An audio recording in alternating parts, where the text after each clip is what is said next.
जय जिनेन आदाब। मेरा नाम अरुण कुमार जैन है। मुर्शिदाबाद औरंगाबाद से आए हैं। मेरा क्वेश्चन है, जो नया मस्जिद बन रहा है और कब्रिस्तान है और ईदगाह है, उसमें मेरा मन हुआ है जो हम इसमें ज़मीन या पैसा रुपया दें, मेरा मन चाहता है। लेकिन उन लोग बोलते हैं जो हम लोग गैर मुसलमान से कोई चीज़ नहीं लेते हैं। क्यों? इस्लाम में लिखा हुआ है आदमी आदमी को प्यार करो।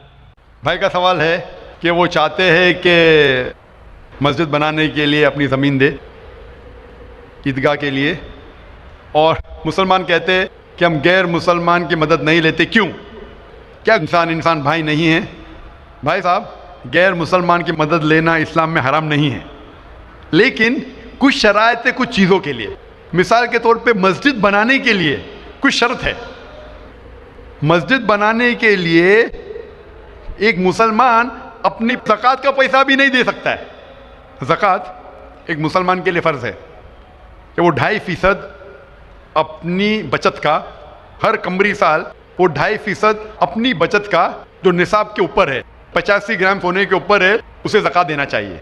और ज़कात की कई शराइत है कि फ़ुक़ारा को देना चाहिए, गरीब को देना चाहिए, मसाकिन को, मौल्ला और फुतुल क़ुलूब, गारिमून जो कर्जदार है वगैरह वगैरह, इब्न सबील। लेकिन इसके अंदर ये मुसलमान अपनी ज़कात का पैसा मस्जिद के लिए दे सकता है, क्योंकि मस्जिद एक मुसलमान का फ़र्ज़ है कि वो अपने पैसे से बनाए, और ज़कात का पैसा भी इसमें इस्तेमाल नहीं हो सकता है, अपने बाकी पैसे से बनाए। ज़कात का पैसा की कैटेगरी लिखी गई है सूरह तौबा में, सूरा नंबर 9 आयत नंबर 60 में, कि ये 8 कैटेगरी को आप ज़कात का पैसा दे सकते हैं, मस्जिद बनाने के लिए नहीं।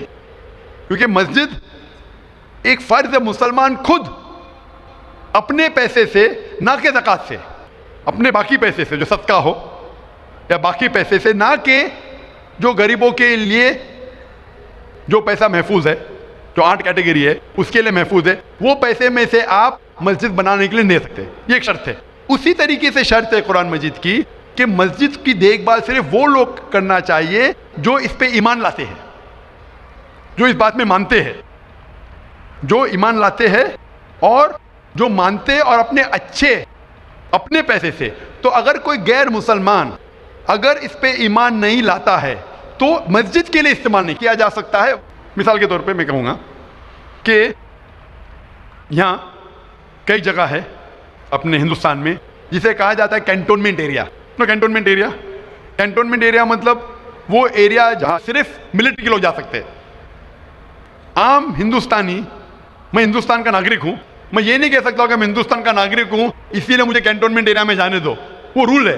कैंटोनमेंट एरिया में जाने के लिए फ़र्ज़ है क्या वो लोग जो अपनी पूरी ज़िंदगी देते हैं देश की हिफाजत करने के लिए, वो लोग को इजाज़त है।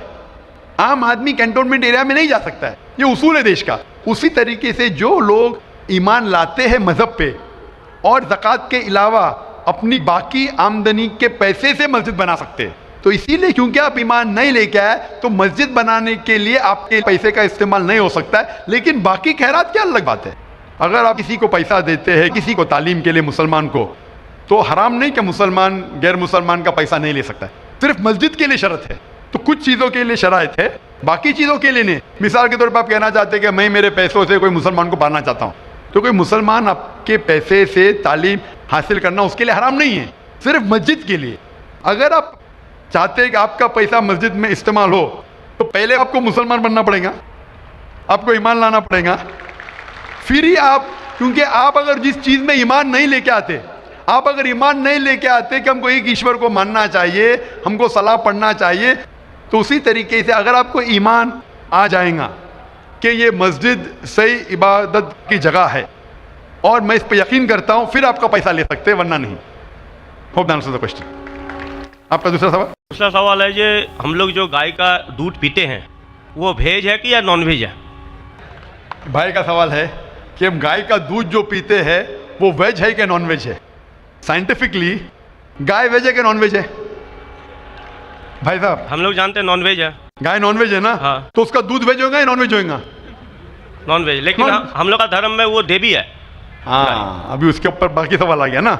आपका पहला सवाल था कि दूध नॉन वेज है क्या वेज है, तो मैंने पूछा गाय नॉन वेज है क्या वेज है, आपने कहा नॉन वेज, तो दूध भी नॉन वेज होगा। तो साइंटिफिकली दूध नॉन वेज है, लेकिन क्योंकि दूध के बिना आपकी जिंदगी नहीं गुजर सकती है, तो दूध को लोग ने वेज कर दिया। आप समझे ना, दूध के बिना जिंदगी गुजरना मुश्किल है, तो दूध को वेजिटेरियन कह दिया। तो मेरे तकरीर में जो मुनाजरा हुआ था मेरा एक जैन के साथ कि गोश्त खाना इंसान के लिए हराम है कि हलाल है। हम भी जैन हैं। मालूम है आपका नाम जैन है। तो एक मुनाजरा हुआ था with the president of the Indian vegetarian congress mister Rashmi Bhai Zaveri, वो प्रेसिडेंट थे।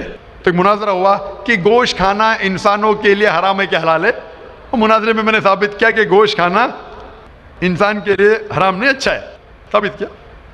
और उसमें यह भी कहा कि दूध नॉनवेज है, लेकिन सारे वेजिटेरियन दूध पीते, क्यों? आप समझ रहे ना। तो दूध साइंटिफिकली इज नॉन वेजिटेरियन। आपने कहा क्या है, हमारी देवी है। आप अगर पढ़ेंगे, जैसा मैंने कहा कि न तस्य प्रतिमास्ति, उस ईश्वर की कोई प्रतिमा नहीं, कोई अक्स नहीं। आप समझे ना, कोई अक्स नहीं, कोई पिक्चर नहीं, कोई पेंटिंग नहीं, कोई फोटोग्राफ नहीं। तो ये वेद के मुताबिक ये गलत हो जाता है। आप समझे ना। लेकिन फिर भी मैं जानता हूं कि कई किताबों में, क्योंकि हिंदू किताबें दो किस्म की है, श्रुति और स्मृति। श्रुति वो किताब जो भगवान की तरफ से आए, वेद अनुपनिषद। स्मृति वो किताब जो इंसानों ने लिखी है। तो श्रुति होती जो ईश्वर की तरफ से है, और एक होती है स्मृति जो इंसानों ने लिखी है। तो मैं जानता हूं कि कई हिंदू मजहबी किताबों में, खुसूसन स्मृति में, ऐसी चीजें लिखी है जो श्रुति के खिलाफ है। ये आप देखेंगे, गाय आपकी देवी है, वो आप वेद में नहीं पाएंगे, आप नीचे वाली किताब में पाएंगे। तो जब भी कोई ऊंची या नीचे किताब में टकराव हो, तो हमें मानना चाहिए ऊंची किताब। कुरान इस्लाम की सबसे ऊंची किताब है। कुरान से कोई भी किताब टकराई तो हमें कुरान में मानना चाहिए, उस किताब में नहीं। आप समझे ना। तो इसी तरीके से अगर आप वेद में पढ़ेंगे, वेद में लिखा है कि खुदा का कोई अक्स नहीं, तो अगर वो मानेंगे तो हमें मानना पड़ेगा कि खुदा का कोई रूप नहीं। तो ये कहना कि गाय देवी है, ये कई पंडित कहते हैं कि हम जानते हैं कि खुदा एक है, हम जानते हैं ईश्वर एक है, लेकिन हमें कंसंट्रेशन के लिए हमें बहुत बार मूर्ति का सहारा लेना पड़ता है। पंडितों से मैं बात करता हूँ कि आपकी किताबों में साफ लिखा है कि भगवान एक है, ना उसका कोई अक्स है, ना कोई मूर्ति है, ना कोई पेंटिंग है, ना कोई पिक्चर है। तो वो कहते हैं हम मानते हैं ये बात पे, लेकिन क्या कंसंट्रेट करने के लिए पहले शुरुआत में हमें अक्स की जरूरत होती है, एक मूर्ति की। जब हम हायर कॉन्शियसनेस पे पहुंच जाते, उस वक्त हमें जरूरत नहीं पड़ती। तो मैं उनसे कहता हूं मुसलमान हायर कॉन्शियसनेस पे पहुंच गए, हमें कोई अक्स की जरूरत नहीं, हम ईश्वर को डायरेक्ट मानते हैं, डायरेक्ट इबादत करते हैं। तो इसी तरीके से कभी भी टकराव होता है मजहबी किताबों के अंदर, तो ऊंची किताब को मानना चाहिए नीची किताब के बनिस्बत। तो ऊंची किताब में लिखा है कि ईश्वर का कोई अक्स नहीं है, आप समझे ना। फिर भी आप देखेंगे लोग अपनी मजहबी किताब को नहीं मानते। तो मेरा यही कहना है लोगों से, चाहे मुसलमान हो, जैसा मैंने कहा कि कुरान को समझ के पढ़ो, मैं कहता हूं हिंदुओं से कि आप भी वेद को समझ के पढ़ो। मैं कहता हूं इंडियन गवर्नमेंट से कि संस्कृत कम से कम हिंदुओं के लिए फर्ज करो, तो हिंदू कम से कम संस्कृत पढ़ सकेंगे, अपने मजहब के करीब आएंगे, और हिंदू मुस्लिम भी करीब हो जाएंगे।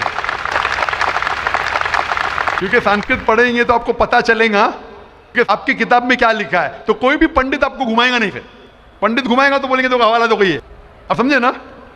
बहुत से हिंदू मेरे जो सुनते मुझे, अपने पंडित से पूछते गए मुसलमान है जो ऐसा करता है, बोलते अरे अरे वो मुसलमान को सुनो मत। अरे क्यों नहीं सुनो भाई, मैं अगर हवाला गलत दे रहा हूं तो आप आके पूछ सकते मुझे कि आपने जो हवाला दिया वेद का गलत है। मैं इंसान हूं, गलती कर सकता हूं, आप समझे ना।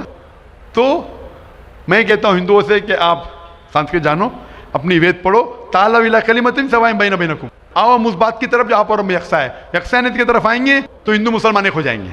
Hope the answer the question. हजरात, सबसे पहले मैं आपको आदाब अर्ज़ करना चाहूँगा, और किशनगंज की धरती पे आप जो पधारे हैं, तशरीफ़ लाए हैं, इसके लिए मैं आपको तहे दिल से धन्यवाद देना चाहता हूँ।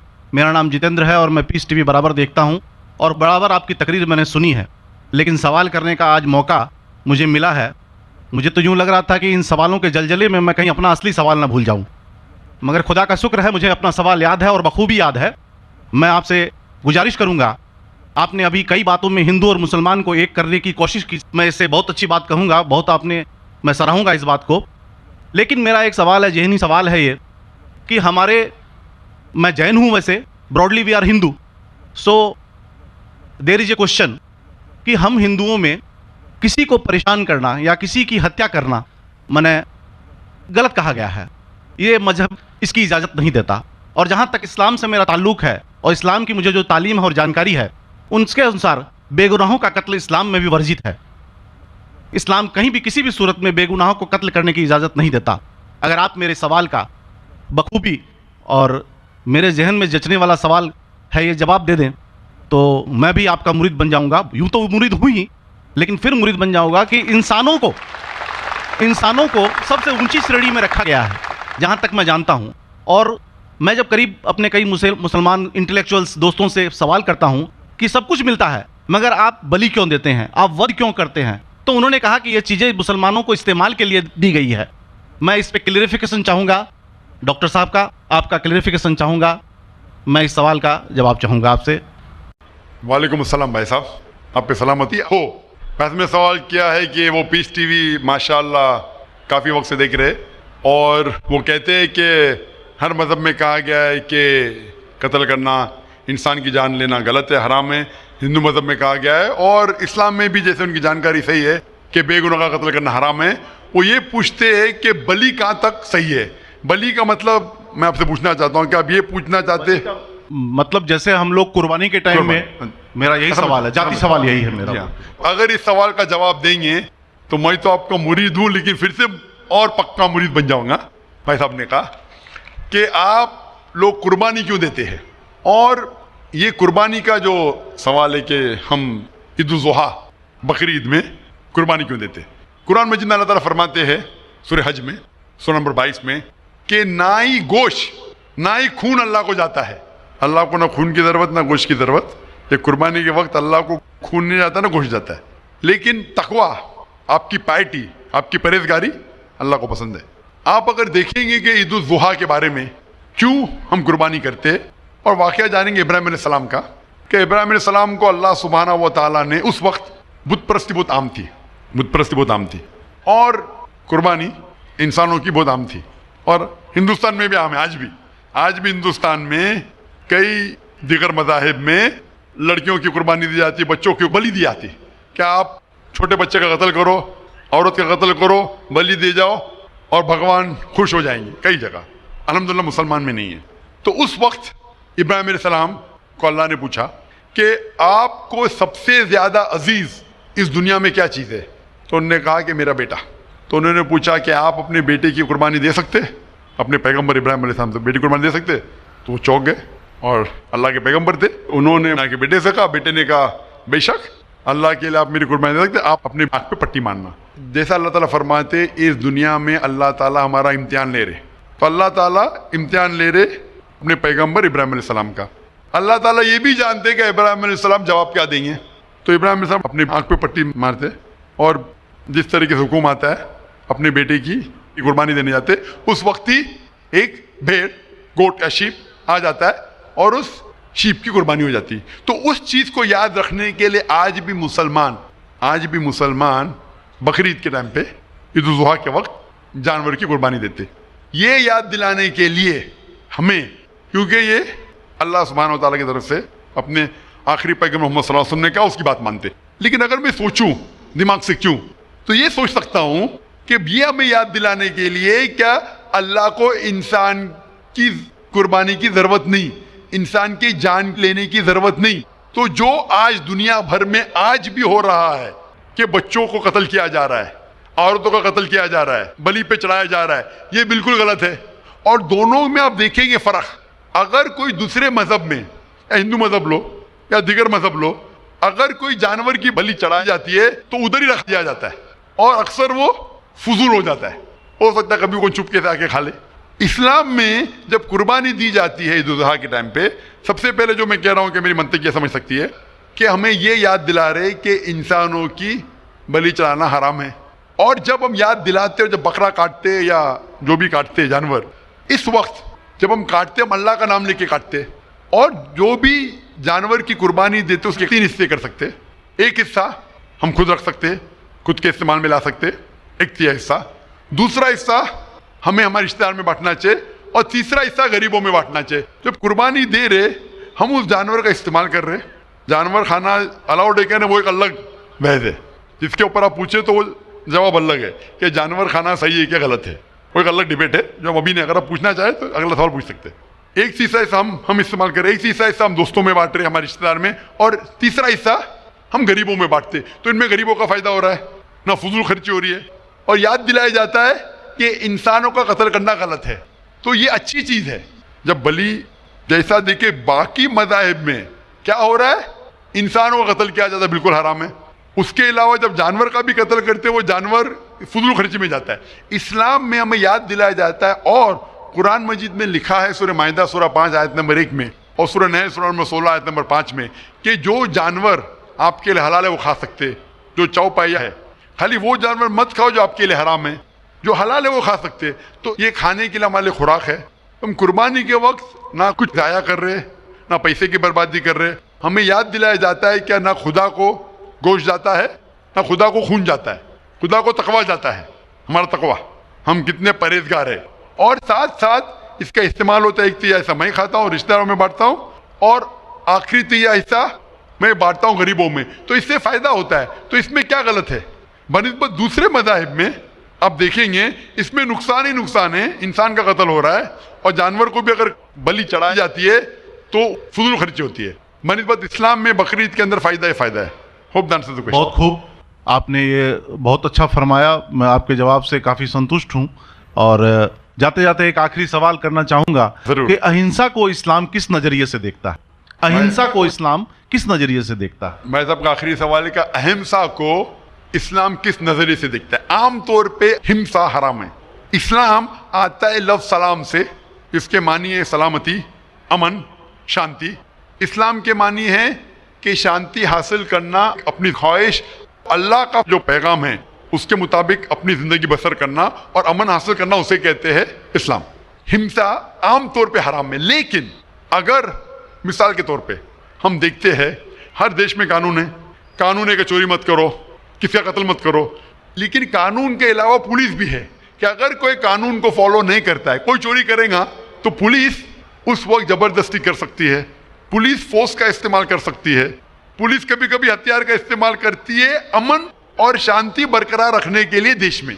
उसी तरीके से इस्लाम में हिंसा आमतौर पे हराम है, लेकिन हर इंसान शांति नहीं चाहता है। कुछ इंसान जो अशांति चाहते हैं और जो अल्लाह का फरमान पे अमल नहीं करते और शांति को भ्रष्ट करना चाहते, उस वक्त इस्लाम इजाजत देता है कि आखिरी मरहले पे आप हिंसा का इस्तेमाल कर सकते शांति लाने के लिए, हिंसा का इस्तेमाल कर सकते शांति लाने के लिए, खुद के फायदे के लिए नहीं। इसीलिए आमतौर पे जितने भी आपने देखे होंगे जो जंग अल्लाह के रसूल लड़ी, अक्सर वो था सेल्फ डिफेंस में। अगर कोई चोर मेरे घर में घुसता है और मेरी बेटी से बदतमीजी करता, मैं क्या कहूँगा? मैं हिंसा में मानता हूँ, मैं हाथ में लगाऊंगा। मैं मेरी चूड़ियाँ नहीं पहना रहोगी हाथ में, मुसलमान हूँ लेकिन चूड़ियाँ नहीं हाथ में पहनाऊँ। आपके घर में कोई चोर घुसता है और आपकी बेटी से बदतमीजी करता, आप क्या करेंगे? जी हाँ, मैं मुकाबला करूंगा। मुकाबला करेंगे, हाथ भी उठाएंगे ना। इस तरीके से हिंसा का इस्तेमाल आखिरी मरहले पे अगर दूसरा कोई चारा नहीं है तो इस्तेमाल किया जा सकता है हक के लिए, ना हक के लिए नहीं। दूसरे को तकलीफ पहुंचाने के लिए गलत है, दूसरे का माल हड़प करने के लिए हराम है, लेकिन खुद के बचाव के लिए या अमन हासिल करने के लिए हिंसा का इस्तेमाल किया जा सकता है। लेकिन असल में इस्लाम आता है लफ्ज़ सलाम से, जिसके मानी है सलामती, अमन, ताकि दुनिया में सलामती पहुंचे। बहुत खूब, बहुत अच्छा लगा आपको सुन के। फिर एक बार मैं तहे दिल से आपका शुक्रिया अदा करना चाहता हूँ कि आप खुदा हाफिज। एक खुदा में मानते? मैं एकदम एक खुदा को नहीं, मैं अपने अंदर में बैठे ब्रह्म को मानता हूँ। मेरी अपनी अलग सोच है। मैं किसी मंदिर में नहीं जाता हूँ, ये बात नहीं है, जाता हूँ, लेकिन मेरी अपने अंदर की आवाज़ है कि इंसानों की खिदमत करो, इंसानों की इज्जत करो और भटके हुए को राह दिखाओ। मेरा भी यही है। और मैं किसी इंसान में, हिंदू हो चाहे मुसलमान, मैं इस खुले मन से आगाज करता हूँ। मैं किसी से भी भेदभाव ना आज तक किया है, न कभी जिंदगी में करूंगा। मेरे लिए इंसान जो पैदा किया है वो ऊपर वाले ने, वो सभी एक हैं और एक रहेंगे। आपने फरमाया कि इंसान की खिदमत करना चाहिए, इंसान की मदद करना चाहिए, लेकिन मैं ये पूछना चाहता हूँ कि आप एक खुदा में मानते हैं? आपने कहा, मैं ये पूछना चाहता हूँ, आपने तकरीर सुनी मेरी पीस टीवी पे, आप मानते हैं कि मोहम्मद सल्लल्लाहु अलैहि वसल्लम आखिरी पैगंबर है? नहीं, मैं इस बहस में नहीं पढ़ना चाहता, मैं इस बहस में नहीं पढ़ना चाहता, लेकिन मैं इतना जानता हूं कि हमारा खुदा एक है और एक ही ताकत है जो पूरे सभी संसार को, पूरे यूनिवर्स को, पूरे बात तो बहुत कहने की है, लेकिन ये समय और वक्त का तकाजा है। बिल्कुल समय का तकाजा होने की वजह से मैं आखिरी चीज़ कहूँगा आपसे भाई साहब कि आपने पीस टीवी पे इतने तकरीर सुने, आप कहते हैं कि भगवान है कि मैं उसमें मानता हूँ, लेकिन यही भगवान ने चाहे बाइबल में हो, चाहे वेद में हो, चाहे कुरान में हो, सारी धार्मिक किताबों में कहा गया है कि आखिरी आने वाले पैगंबर मोहम्मद सल्लल्लाहु अलैहि वसल्लम में, और उसमें मानना चाहिए। तो मेरी आपसे ये दरख्वास्त है कि आप इतने अच्छे इंसान हैं माशाल्लाह, एक आखिरी मेरी ख्वाहिश है कि आप इंशाल्लाह इस पर तहकीक करो, और ये जब आप एक भगवान में मानते हैं, दूसरे इंसानों को तकलीफ नहीं देना चाहते, तो भगवान ये भी कहते हैं कि आखिरी पैगंबर कौन है, उस पर तहकीक करो, इंशाअल्लाह आप मुकम्मल अच्छे इंसान बनेंगे।